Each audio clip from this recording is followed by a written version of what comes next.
नमस्कार साथियों, स्वागत है आपका एक बार फिर आपके अपने YouTube channel Aryabhatt coaching classes में। दोस्तों, हमने पिछले लेक्चर के अंदर देखा 1.2 का पार्ट नंबर 1 हमने उसमें देखा था और उसमें देखा था कि अभाज्य गुणनखंड किस प्रकार से किए जाते हैं और भाजकता के नियमों के बारे में भी पढ़ा।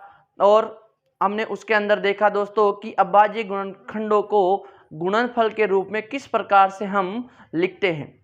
तो आइए दोस्तों, अब हम 1.2 का पार्ट नंबर 2 पढ़ेंगे और इसमें पढ़ेंगे दोस्तों हम कि एलसीएम और एचसीएफ किस प्रकार से ज्ञात करते हैं और एलसीएम और एचसीएफ प्राप्त करने के पश्चात सत्यता की जांच किस प्रकार से करते हैं। तो दोस्तों, अब हम देखेंगे क्वेश्चन नंबर 2 कि पूर्णांकों के निम्नलिखित युग्मों के एचसीएफ और एलसीएम ज्ञात कीजिए और इसकी जांच कीजिए कि दो संख्याओं का गुणनफल बराबर एचसीएफ इंटू एलसीएम है। ठीक है दोस्तों, तो हमारे लिए संख्या दी गई है कि 26 और 91, इसका हमें एलसीएम और एचसीएफ दोनों ही ज्ञात करना है और साथ ही उत्तर की जांच भी करनी है। ठीक है दोस्तों, तो आइए हम करते हैं हमारा प्रश्न नंबर 1। तो सबसे पहले दोस्तों हमें क्या करना है कि जो संख्याएं दी गई हैं उसके अभाज्य गुणनखंड करने हैं। तो दोस्तों अपने पास है पहली संख्या 26, तो 26 के हम अभाज्य गुणनखंड करेंगे। तो हम देखते हैं कि 26 जो है अपने पास, इसमें कितने का भाग जाता है, तो 2 का भाग जाता है। कितने का भाग जाता है दोस्तों, 2 का भाग जाता है। और 2 का भाग कितनी बार जाएगा दोस्तों, 26 में 13 बार जाएगा। कितनी बार जाएगा, 13 बार जाएगा। और 13 में कितने का भाग जाएगा दोस्तों, तो 13 में 13 का ही भाग जाएगा, क्योंकि यह एक प्रकार की अभाज्य संख्या है। ठीक है मित्रों, उसके बाद अपने पास जो दूसरी संख्या है वो है कितनी, 91। ठीक है दोस्तों, कितनी है दूसरी संख्या, 91। और हम देख सकते हैं कि 91 जो है अपने पास, इसमें क्या होगा, 2 का भाग नहीं जाएगा। किसका भाग नहीं जाएगा दोस्तों, 2 का भाग नहीं जाएगा। तो 2 का भाग नहीं जाएगा तो किसका भाग जाएगा, देखते हैं। तो देखो दोस्तों, चेक कीजिए कि 3 का भाग जाएगा क्या, 9 और 1 10। हम जानते हैं कि जो 10 होता है वो 3 के पहाड़े में नहीं आता, इस कारण इसमें क्या होगा, 3 का भाग भी नहीं जाएगा। यदि इसमें इकाई का अंक 5 होता या 0 होती तो हम किसका भाग लगा सकते थे दोस्तों, 5 का भाग लगा सकते थे। लेकिन दोस्तों यहाँ ना तो 0 है अपने पास और न ही 5 है, तो हम 5 का भाग भी नहीं लगा सकते। तो किसका भाग लगाएंगे दोस्तों, मान लीजिए आपने 7 का भाग लगाया। किसका भाग लगाया, 7 का भाग लगाया। तो देखो दोस्तों, 7 का भाग 9 तक एक बार, कितना शेष बचा अपने पास, 2, कितना हो गया दोस्तों, 21। तो 7 के पहाड़े में 21 कितनी बार में आता है दोस्तों, तो 3 बार में आता है। कितनी बार में आता है, 3 बार में आता है। ठीक है, तो 13 में फिर से कितनी बार जाएगा, 13 का भाग 1 बार। ठीक है दोस्तों, तो देखिए कि 26 बराबर 2 इंटू 13। ठीक है, हमने देखा था पार्ट नंबर 1 के अंदर कि संख्याओं के अभाज्य गुणनखंडों को गुणनफल के रूप में किस प्रकार से दर्शाते हैं। ठीक है, वैसे ही 91 है अपने पास, तो 91 को हम कैसे लिख सकते हैं, 7 इंटू 13। ठीक है, तो ये है दोस्तों अपने पास संख्याओं का गुणनफल। दोस्तों हमें एक तो ज्ञात करना है एचसीएफ और एक ज्ञात करना है दोस्तों हमें एलसीएम। ठीक है, तो एचसीएफ किस प्रकार से ज्ञात किया जाता है, तो क्या करते हैं हम कि जो ये गुणनफल लिखा आपने, जो ये हमने गुणनफल लिखा, इसमें क्या करते हैं दोस्तों, कौन सी संख्या इस पंक्ति में और इस पंक्ति में दोनों में क्या है दोस्तों, कॉमन है। तो हम देख सकते हैं कि यहाँ पे जो कॉमन है अपने पास वो कितना है दोस्तों, 13 है। कितना है कॉमन, 13। तो हमारा जो एचसीएफ प्राप्त होगा वो कितना प्राप्त होगा दोस्तों, 13 प्राप्त होगा। ठीक है दोस्तों, तो यह तो था अपना एचसीएफ। इसी प्रकार हम एलसीएम किस प्रकार से ज्ञात करेंगे, तो देखना एलसीएम। दोस्तों एक बात मैं आपको बता देना चाहता हूं कि जब भी एचसीएफ ज्ञात करते हैं तो क्या करते हैं, न्यूनतम घात लेते हैं, और जब भी एलसीएम ज्ञात करते हैं तो कौन सी घात लेते हैं दोस्तों, अधिकतम घात लेते हैं। दोस्तों मैं यदि चाहूं तो इसको इस प्रकार से भी लिख सकता हूं कि 2 की घात कितनी है अपने पास, 1, और 13 की घात भी कितनी है दोस्तों, 1। इसी प्रकार यहाँ जो 7 की घात है वो कितनी है दोस्तों, 1, और थेरा की भी घात कितनी अपने पास 1। ठीक है, तो देखिए दोस्तों यहां से जो थेरा की अधिकतम घात है अपने पास वो कितनी है 1 है, यहां भी 1 है, यहां भी 1 है, तो हम कितना ले लेंगे यहां से थेरा। ठीक है, उसके बाद जो संख्याएं शेष बच जाती हैं, जो संख्याएं शेष बच जाती हैं हम उनको भी ले लेते हैं, हम उनको भी ले लेते हैं। तो क्या करेंगे दोस्तों, हम 2 को और 7 को दोनों को ही क्या कर लेंगे दोस्तों, यहां ले लेंगे। ठीक है, तो गुणा कीजिए इनको, 13 इंटू 2 26 और 26 इंटू 7, तो कितना प्राप्त होगा अपने पास 182 हुआ। कितना हुआ दोस्तों, 182 हुआ। तो यह तो था दोस्तों अपना एचसीएफ और यह क्या था दोस्तों, एलसीएम। ठीक है, अब क्वेश्चन ने हमसे कहा था कि इसकी जांच कीजिए कि दो संख्याओं का गुणनफल। अब दो संख्याएं कौन सी, तो दो संख्याएं वो जो हमें प्रश्न में दी गई है। कहां पे दी गई है दोस्तों, प्रश्न में दी गई है। तो इन दोनों संख्याओं का गुणनफल और एलसीएम और एचसीएफ का गुणनफल दोनों क्या होने चाहिए दोस्तों, बराबर होने चाहिए। क्या होने चाहिए दोस्तों, बराबर होने चाहिए। तो हम जांच करेंगे इसकी कि अपने पास जो दोनों संख्याओं का गुणनफल है वो क्या है दोस्तों, एलसीएम और एचसीएफ के गुणनफल के बराबर है। ठीक है, तो कीजिए गुणा। इसको क्या कर लूं मैं दोस्तों, a इंटू बी बराबर एलसीएम इंटू एचसीएफ, इस प्रकार से लिख देता हूं। ठीक है, a कितना है दोस्तों, पहला पूर्णांक अर्थात पहली संख्या। b क्या है दोस्तों अपने पास, दूसरा पूर्णांक अर्थात द्वितीय संख्या। एलसीएम कितना प्राप्त हुआ दोस्तों, 182 प्राप्त हुआ।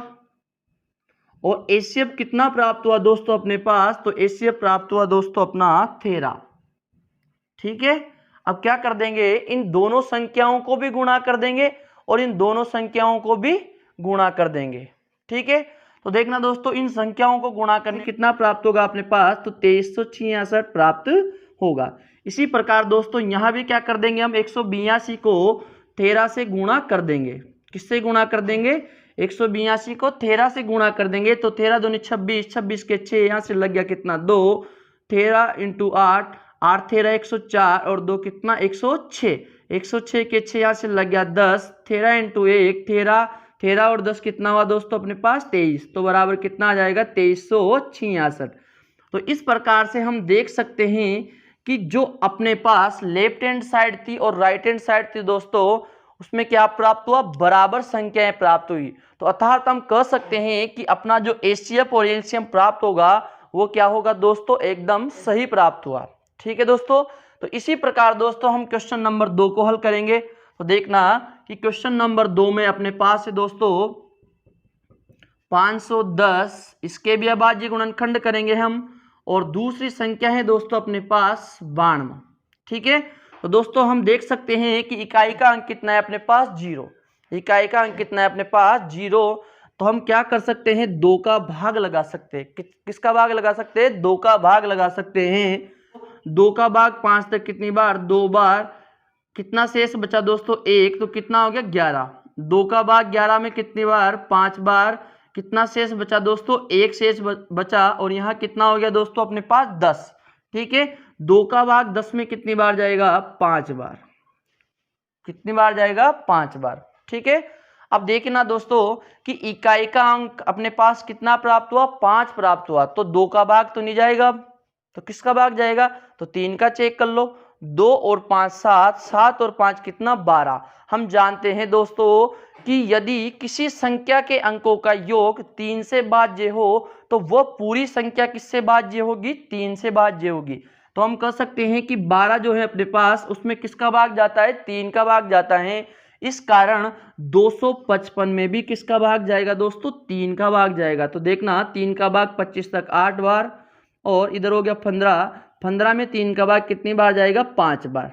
ठीक है दोस्तों, अब देखिए कि 8 और 5 कितना हुआ अपना 13। तो 13 3 के पहाड़े में नहीं आता, 13 3 के पहाड़े में नहीं आता, तो क्या करेंगे दोस्तों, 3 का भाग नहीं लगाएंगे। अब किसका भाग लगाएं, 5 का भाग लगाएंगे। किसका भाग लगाएंगे, 5 का भाग लगाएंगे। 5 का भाग कितनी बार जाएगा दोस्तों, इसमें 17 बार जाएगा। कितनी बार जाएगा, 17 बार जाएगा और 17 में किसका लगाएंगे, तो 17 में भाग लगाएंगे हम 17 का। कितनी बार जाएगा, एक बार। तो दोस्तों जो 510 का गुणज या गुणनफल जो प्राप्त होगा वो कितना होगा, 2 × 3 × 5 × 17। ठीक है दोस्तों, ऐसे ही अपने पास है 92 के भी क्या करेंगे दोस्तों, अपन अभाज्य गुणनखंड करेंगे। तो देखना दोस्तों यहाँ इकाई का अंक कितना है दोस्तों, अपने पास 2। ठीक है, तो हम क्या कर देंगे, यहाँ पे 2 का भाग लगा देंगे। किसका भाग लगा देंगे, 2 का भाग लगा देंगे। तो देखना 2 का भाग 9 तक कितनी बार, 4 बार। कितना शेष बचा दोस्तों, 1। और यहाँ कितना हो गया अपने पास 12, और 2 का भाग 12 में कितनी बार गया, 6 बार। कितनी बार गया दोस्तों, 6 बार गया। तो फिर से दोस्तों अपने पास 46 प्राप्त हुआ, और इसमें भी क्या है अपने पास इकाई का अंक 6। तो हम कह सकते हैं कि यहाँ भी किस संख्या का भाग जाएगा दोस्तों, 2 का भाग जाएगा। तो देखना 2 का भाग 46 में कितनी बार जाएगा, तो यह जाएगा दोस्तों 23 बार जाएगा। कितनी बार जाएगा, 23 बार जाएगा। और अब हम कह सकते हैं कि 23 खुद एक अभाज्य संख्या है, इस कारण तो 23 में किसका भाग जाएगा, 23 का ही भाग जाएगा। कितनी बार, एक बार। तो दोस्तों अब हम क्या करेंगे कि अपने पास जो यहाँ पे 92 था, 92 को भी क्या लिख देंगे हम, गुणनफल के रूप में लिख देंगे, अर्थात 2 × 2 × 23 इस प्रकार से लिख देंगे। तो फिर क्या करते हैं दोस्तों, हम एचसीएफ ज्ञात करते हैं। एचसीएफ ज्ञात करने के लिए क्या किया जाता है कि जो अपने पास ये वाली पंक्ति है 510 वाली, और एक पंक्ति है अपने पास 92 वाली। ठीक है, इन दोनों में से कौन सी संख्या अपने पास कॉमन आएगी, कौन सी संख्या अपने पास कॉमन आएगी। तो हम देख सकते हैं कि अपने पास कितना कॉमन आएगा दोस्तों, 2 कॉमन आएगा। कितना कॉमन आएगा, 2 कॉमन आएगा। तो मैं कह सकता हूं कि अतः जो एचसीएफ होगा अपना, एचसीएफ होगा वो कितना होगा दोस्तों, 2 होगा। कितना होगा, 2 होगा। इसी प्रकार से हम एलसीएम भी ज्ञात करते हैं। क्या ज्ञात करते हैं दोस्तों, एलसीएम भी ज्ञात करते हैं। तो देखिए यहाँ से हम देख सकते हैं, यदि मैं इसको इस प्रकार से बनाना चाहूँ, स्पेस कम है दोस्तों अपने पास यहाँ पे, तो मैं इसको ऐसे लिख देता हूँ कि 2 की घात 2 × 23। ठीक है, देखना दोस्तों 2 कितनी बार है अपने पास, 2 बार। तो कितनी घात लगा दी, 2 घात लगा दी। 23 कितनी बार है, 1 बार। तो घात लगाने की आवश्यकता नहीं है अपने को। तो देखिए अब ऊपर वाली रो और नीचे वाली जो रो है अपने पास, उसमें यूं देखिए दोस्तों कि कौन सी संख्या कॉमन है। पहली बात तो हम देख सकते हैं कि 2 कॉमन है, लेकिन 2 की कौन सी घात बड़ी है, तो यहाँ देख सकते हैं हम कि 2 की घात कौन सी बड़ी है, 2 बड़ी है। क्या बड़ी है दोस्तों, 2 बड़ी है। इसी प्रकार हम देख सकते हैं कि किसी प्रकार की कोई संख्या कॉमन नहीं है, किसी प्रकार की कोई संख्या कॉमन नहीं है। तो क्या करते हैं हम, जब भी एलसीएम ज्ञात किया जाता है तो जो संख्या कॉमन हो उसकी बड़ी घात ली जाती है, और जो संख्याएं शेष बच जाती है उन संख्याओं को पूरी को क्या कर लेते हैं, यहाँ पे लिख देते हैं। तो देखिए एक तो बच गया अपने पास शेषफल 3, एक बच गया अपने पास 5, एक बच गया अपने पास 17, और एक बच गया अपने पास कितना, 23 बच गया। ठीक है दोस्तों, अब क्या करेंगे हम, इन सबको क्या कर देंगे दोस्तों, गुणा कर देंगे। क्या कर देंगे, गुणा कर देंगे। ठीक है, 2 की घात 2 आ गया, 3 आ गया, 5 आ गया, 17 आ गया, 23 आ गया। ठीक है, अब देख 2 की घात 2 का मतलब क्या हुआ दोस्तों, 4 होगा। ठीक है, 3 × 5 कितना होगा दोस्तों अपना, 15 होगा, इंटू 17 × 23। अब इन संख्याओं को हम क्या कर देंगे दोस्तों, गुणा कर देंगे। क्या कर देंगे, गुणा कर देंगे। तो देखना दोस्तों इन सबको गुणा करने पर अपने पास कितना प्राप्त होगा, तो प्राप्त होगा अपने पास 23,460। कितना प्राप्त होगा दोस्तों, 23,460। एक बार गुणा करके चेक कर लेना दोस्तों इनको कि गुणा करने पर कितना प्राप्त होगा, 23,460 प्राप्त होगा। तो दोस्तों ये तो था अपना एचसीएफ 2, और ये क्या प्राप्त हुआ दोस्तों, एलसीएम प्राप्त हुआ। तो अब हम क्या करेंगे, इसकी सत्यता की जांच करेंगे। क्या करेंगे दोस्तों, सत्यता की जांच करेंगे। तो देखना, हम जानते हैं कि A इंटू बी बराबर HCF इंटू LCM, यही होता है अपना फॉर्मूला। ठीक है दोस्तों, क्या होता है, A इंटू बी मतलब प्रथम पूर्णांक इंटू द्वितीय पूर्णांक बराबर महत्तम समापवर्तक इंटू लघुत्तम समापवर्तक। ठीक है, अब देखिए अपना जो प्रथम पूर्णांक था वह था कितना, 510 इंटू, और जो द्वितीय पूर्णांक था वह था कितना, 92 बराबर एचसीएफ कितना है दोस्तों अपने पास, तो एचसीएफ है दोस्तों अपना 2। ठीक है, एचसीएफ है अपने पास 2, और एलसीएम कितना प्राप्त हुआ, 23,460। तो दोस्तों एचसीएफ कितना था अपना 2 और एलसीएम कितना था 23,460। अब क्या कर देंगे, इन दोनों संख्याओं को भी गुणा करेंगे और इन दोनों संख्याओं को भी गुणा करेंगे। अब देखना दोस्तों, इन दोनों को गुणा करेंगे तो 2 इंटू 0 0, 2 इंटू 6 12, 12 के 2 हासिल लग गया 1, 2 इंटू 4 8, 8 और 1 9, 2 इंटू 3 6, 2 इंटू 2 कितना 4। तो यहाँ से प्राप्त हुआ अपने पास 46,920। इसी प्रकार 510 और 92 को गुणा करेंगे तो यहाँ से कितना प्राप्त होगा दोस्तों, वह हम चेक करेंगे। ठीक है, 2 इंटू 0 0, 2 इंटू 1 2, 2 पंजे 10, फिर दोस्तों 9 से गुणा कीजिए 0, 9 एकम 9, 9 पंजे 45। ठीक है, 0 2 9 6 4। ठीक है, यहाँ से भी कितना प्राप्त हुआ दोस्तों अपने पास, तो यहाँ से प्राप्त हुआ 46,920। यहाँ से भी कितना प्राप्त हुआ, 46,920। तो इस प्रकार से हम देख सकते हैं कि लेफ्ट हैंड साइड और राइट हैंड साइड में जो दोनों मान प्राप्त हुए वो क्या प्राप्त हुए दोस्तों, इक्वल प्राप्त हुए, अर्थात बराबर प्राप्त हुए। तो दोस्तों यह था अपने एक्सरसाइज 1.2 का पार्ट 2 और उसका था दोस्तों क्वेश्चन नंबर 2। और इसमें हमने ज्ञात किया या इसमें हमने जाना कि एलसीएम और एचसीएफ किस प्रकार से हम ज्ञात करते हैं। और दोस्तों साथ ही हमने इसकी सत्यता की जांच भी की और उत्तर की जांच भी की और देखा कि अपने जो एलसीएम और एचसीएफ प्राप्त हुए वो सही थे या फिर गलत। ठीक है दोस्तों, तो आइए हम चलते हैं क्वेश्चन नंबर 3 की तरफ। उसमें हम जानेंगे कि एलसीएम और एचसीएफ किस प्रकार से ज्ञात करते हैं। तो दोस्तों अब हम देखेंगे प्रश्न नंबर 3। प्रश्न है अपने पास कि अभाज्य गुणनखंड विधि द्वारा निम्नलिखित पूर्णांकों के मस अर्थात एचसीएफ और एलसीएम ज्ञात कीजिए। तो दोस्तों अपने पास जो पहला क्वेश्चन है वो है 12, 15 और 21। इसका हमें ज्ञात करना है एलसीएम और एचसीएफ। दोस्तों अब तक हमने किया, पहले प्रश्न में हमने किया कि अभाज्य गुणनखंड किस प्रकार से किया जाता है और उनसे प्राप्त अभाज्य संख्याओं को किस प्रकार से गुणनफल के रूप में व्यक्त किया जाता है। प्रश्न नंबर 2 में हमने जाना कि अभाज्य गुणनखंड करके संख्याओं के एलसीएम और एचसीएफ किस प्रकार से ज्ञात किए जाते हैं और साथ ही हमने सत्यता की जांच करना भी सीखा। वो थे दोस्तों 2 संख्याओं के एलसीएम और एचसीएफ ज्ञात करना और अब हम सीखेंगे 3 संख्याओं के एलसीएम और एचसीएफ ज्ञात करना। ठीक है, तो पहला क्वेश्चन है दोस्तों अपने पास 12, 15 और 21। ठीक है दोस्तों, पहला क्वेश्चन है अपने पास 12, 15 और 21। तो सबसे पहले हम क्या करेंगे, 12 के अभाज्य गुणनखंड करेंगे। तो दोस्तों इसमें जो भाग जाएगा वो जाएगा कितने का, 2 का। 2 का भाग 12 में कितनी बार, 6 बार। फिर देखिए 2 का भाग 6 में कितनी बार, 3 बार। और 3 का भाग 3 में कितनी बार दोस्तों, 1 बार। ठीक है, इसी प्रकार हम क्या करेंगे कि 15 के भी अभाज्य गुणनखंड करेंगे और 15 के जो अभाज्य गुणनखंड करेंगे तो सबसे पहले भाग जाएगा दोस्तों किसका, 3 का।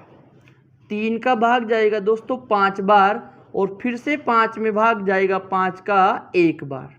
ठीक है, इसी प्रकार हम 21 के अभाज्य गुणनखंड करेंगे और 21 में भी किसका भाग जाएगा दोस्तों, 3 का भाग जाएगा। किसका भाग जाएगा, 3 का भाग जाएगा कितनी बार, 7 बार। और 7 में भी किसका भाग जाएगा दोस्तों, 7 का कितनी बार, 1 बार।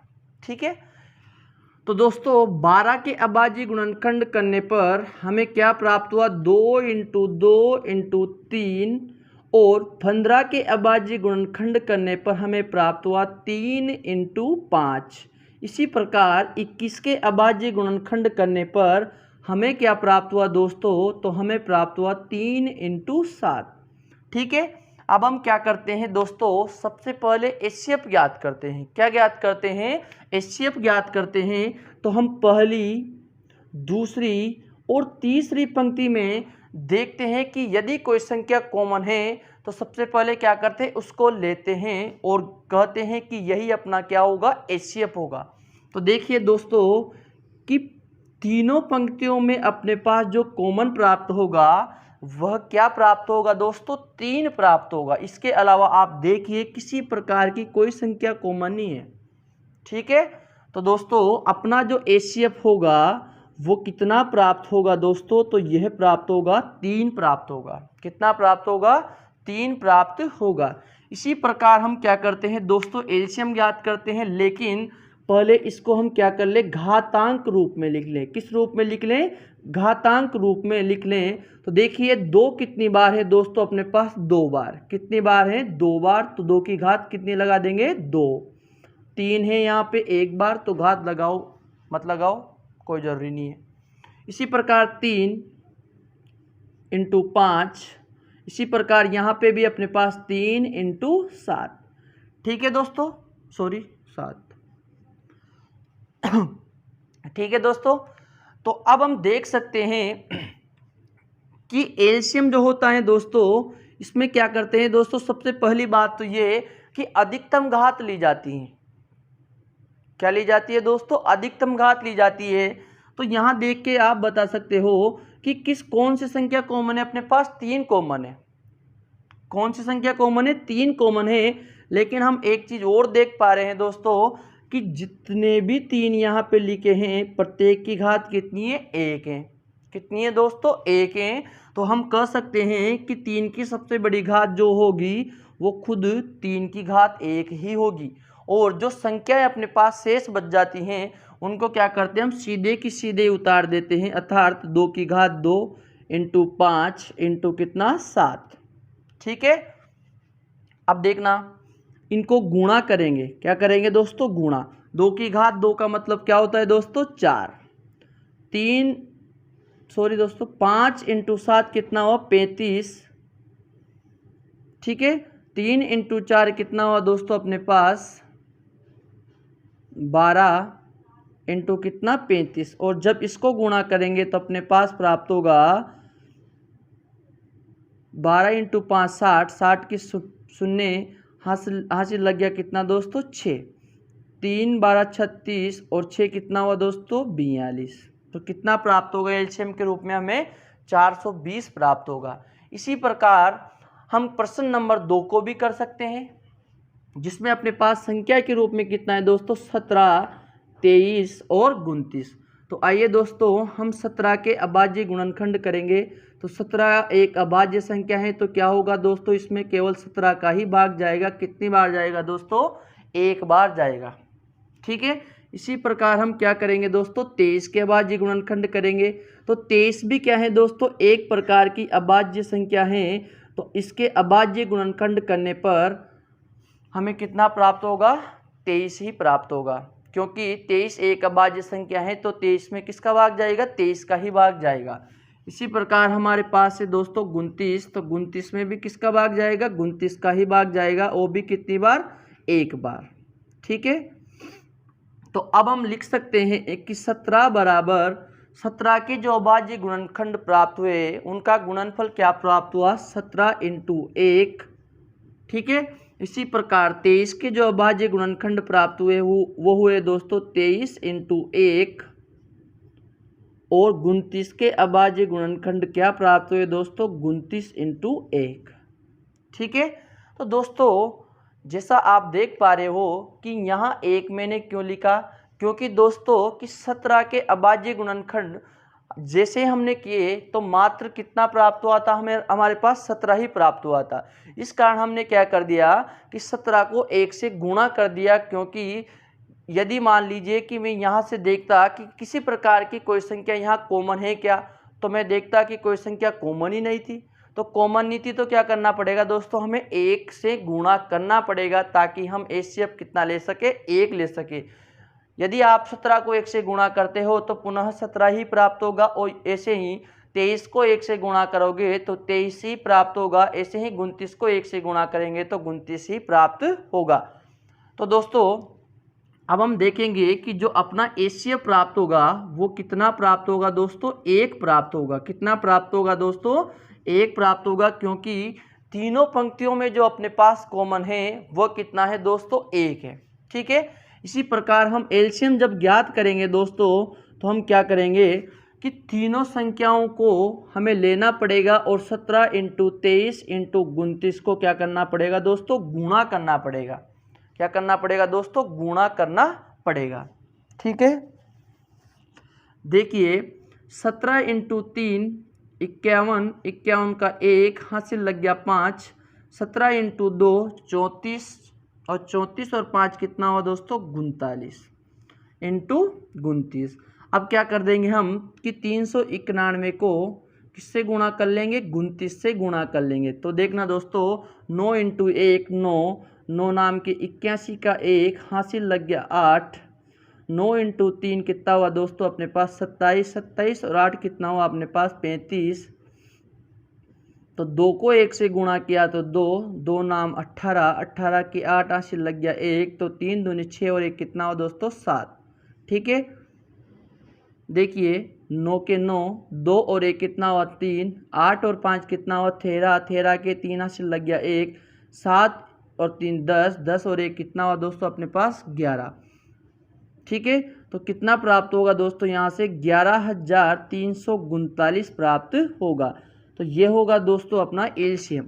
ठीक है, इसी प्रकार से हम किसी भी संख्या के अभाज्य गुणनखंड करके उस संख्या के एचसीएफ और एलसीएम प्राप्त कर सकते हैं। तो दोस्तों एक क्वेश्चन अपने पास और बचा हुआ है, संख्या है 8, 9 और 25। संख्या है अपने पास कितनी, 8, 9, 25। इसमें भी क्या करेंगे हम, अभाज्य गुणनखंड करेंगे।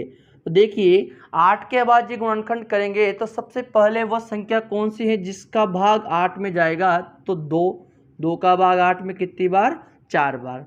फिर वैसे ही 2 का भाग जैसे ही 4 में लगाएंगे तो कितनी बार जाएगा, 2 बार जाएगा। कितनी बार, 2 बार। और 2 में किसका भाग जाएगा दोस्तों, तो 2 में जाएगा 2 का भाग कितनी बार, 1 बार। इसी प्रकार से हम 9 के अभाज्य गुणनखंड करेंगे, और 9 के अभाज्य गुणनखंड करेंगे तो दोस्तों इसमें किसका भाग जाएगा, तो इसमें जाएगा दोस्तों 3 का भाग जाएगा कितनी बार, 3 बार। और फिर से वापस 3 का भाग जाएगा कितनी बार, 1 बार। ठीक है, इसी प्रकार हम 25 के अभाज्य गुणनखंड करेंगे तो कौन सी संख्या का भाग जाएगा दोस्तों, तो 5 का भाग जाएगा कितनी बार, 5 बार। और फिर से 5 का भाग 5 में कितनी बार दोस्तों, 1 बार। ठीक है, तो अपने पास जो 8 के अभाज्य गुणनखंड प्राप्त हुए वह प्राप्त हुए दोस्तों 2 × 2 × 2। ठीक है, और 9 के अभाज्य गुणनखंड प्राप्त हुए दोस्तों अपने पास 3 × 3। और 25 के अभाज्य गुणनखंड कितने प्राप्त हुए दोस्तों अपने पास, 5 × 5। ठीक है, अब देखिए मैं इसको ऐसे लिख सकता हूँ, 2 कितनी बार है, 2 की घात 3, 3 कितनी बार है, 2 बार, तो 3 की घात 2, 5 कितनी बार है, 2 बार, तो 5 की घात 2।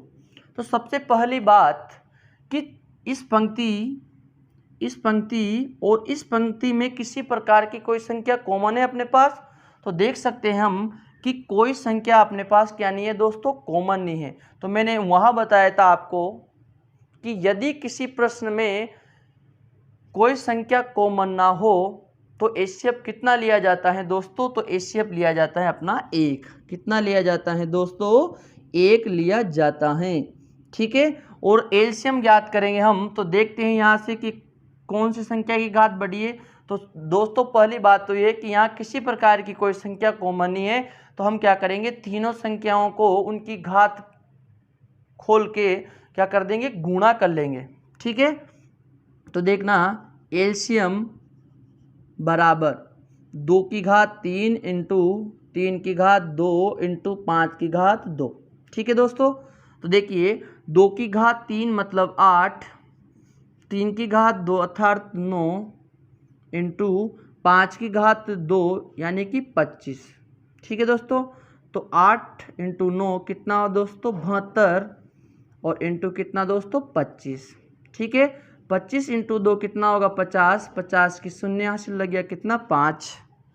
ठीक है, 25 इंटू 7 कितना हुआ दोस्तों अपना 175। कितना हुआ दोस्तों 175, हासिल कितना लगा था दोस्तों अपना 5। तो यहाँ से कितना प्राप्त होगा दोस्तों 180 प्राप्त होगा। तो इस प्रकार से जो अपना एलसीएम प्राप्त हुआ वह प्राप्त हुआ दोस्तों 1800 और एचसीएफ जो प्राप्त हुआ वो कितना प्राप्त हुआ दोस्तों अपना 1 प्राप्त हुआ। तो दोस्तों यह थे अपने आज के प्रश्न नंबर 2 और प्रश्न नंबर 3। तो दोस्तों आप इनको कॉपी में नोट डाउन करते हुए चलिए, नोट करते हुए चलिए दोस्तों, आप इन सबको कॉपी में नोट करते हुए चलिए और एक एक प्रश्न को ध्यानपूर्वक देखिए और दोस्तों वीडियो को पूरी देखिए ताकि आपको किसी प्रकार का कोई डाउट किसी टॉपिक में ना रहे। और दोस्तों यदि आपको किसी प्रकार की कोई समस्या हो तो आप कमेंट बॉक्स में कमेंट करके ज़रूर हमें बताएं। और दोस्तों यदि चैनल पर नए हो तो चैनल को सब्सक्राइब करें, शेयर करें और वीडियो को लाइक करें। धन्यवाद दोस्तों।